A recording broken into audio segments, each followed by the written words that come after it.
হয়, বিপৰীত কৰণী মুদ্ৰা যদি আমি সদায় কৰোঁ তেতিয়া আমাৰ চুলি পকাৰ সমস্যা বহুখিনি পৰিমাণে নাইকিয়া হ'ব বা চুলি নপকে।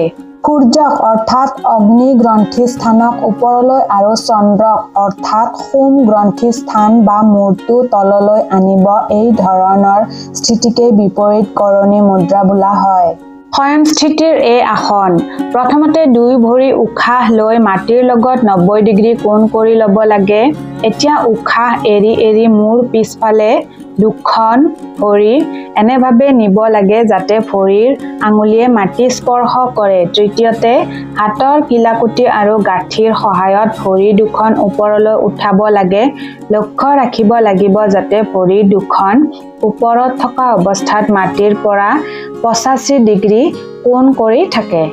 আসনৰ পূৰ্ণাৱস্থাত শ্বাস-প্ৰশ্বাসৰ গতি স্বাভাৱিক কৰি ৰাখিব লাগে।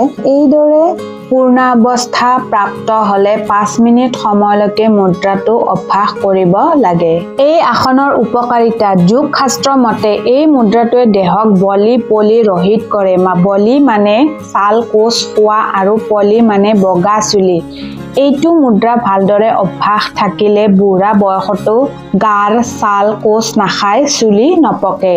এই আসনটো অভ্যাস কৰিলে নাভিগ্ৰন্থি সবল হয়, কোষ্ঠকাঠিন্য ৰোগ দূৰ হয়, অৰ্জিন ৰোগ দূৰ হয়, জঠৰাগ্নি বৃদ্ধি হয়, ৰক্তহীনতা দূৰ হয়, শৰীৰ সবল হয়, জৰা আৰু বাৰ্ধক্যৰ পৰা দেহক ৰক্ষা কৰাত বিশেষভাৱে সহায় হয়।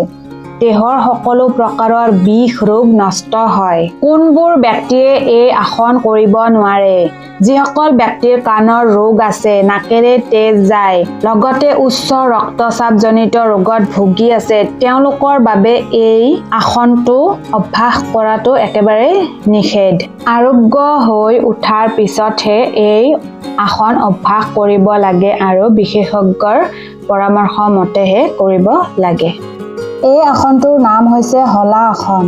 এই আসনৰ পূৰ্ব স্থিতিত হাল বা নাঙলৰ আকৃতিৰ লয় বাবে এই আসনক হলা আসন বোলা হয়। পূৰ্ব স্থিতি, শয়ন স্থিতি। এই আসনৰ উপকাৰিতা সমূহ হৈছে এই আসন কৰোঁতে মেৰুদণ্ডৰ অধিক পৰিমাণে টান উৎপন্ন হয়, ফলত মেৰুদণ্ডৰ নমনীয়তা বৃদ্ধি হয়। কঁকালৰ পৰা পেটলৈকে সকলো তন্ত্ৰিকাত টান উৎপন্ন হয় বাবে শিৰাগত বাত ৰোগ এই আসনৰ পৰা সুপৰিণাম পোৱা যায়। হলা আসনৰ অভ্যাসৰ দ্বাৰা পাচন সম্বন্ধীয় সমস্যাবোৰ নোহোৱা হয়। যিহেতু এই আসন কৰোঁতে মেৰুদণ্ডৰ ওপৰত যথেষ্ট টান পৰে, সেয়ে ইয়াৰ অভ্যাস লাহে লাহে কৰিব লাগে। ভৰি মূৰৰ পিছফালে নিওঁতে বেগাই নিলে মধ্যাকৰ্ষণ শক্তিৰ বাবে চিধাই তললৈ যায়, ফলত মেৰুদণ্ডৰ বিষ হ'ব পাৰে।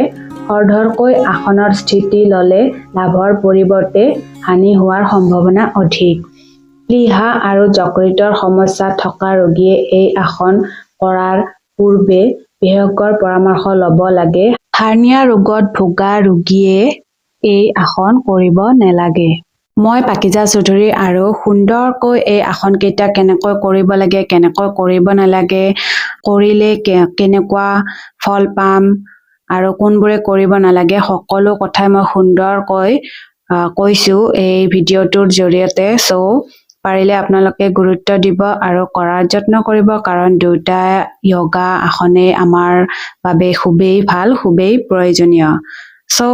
আজিলৈ সকলোকে বাই বাই। পুনৰ নতুন ভিডিঅ' এটালৈ হাজিৰ হ'ম।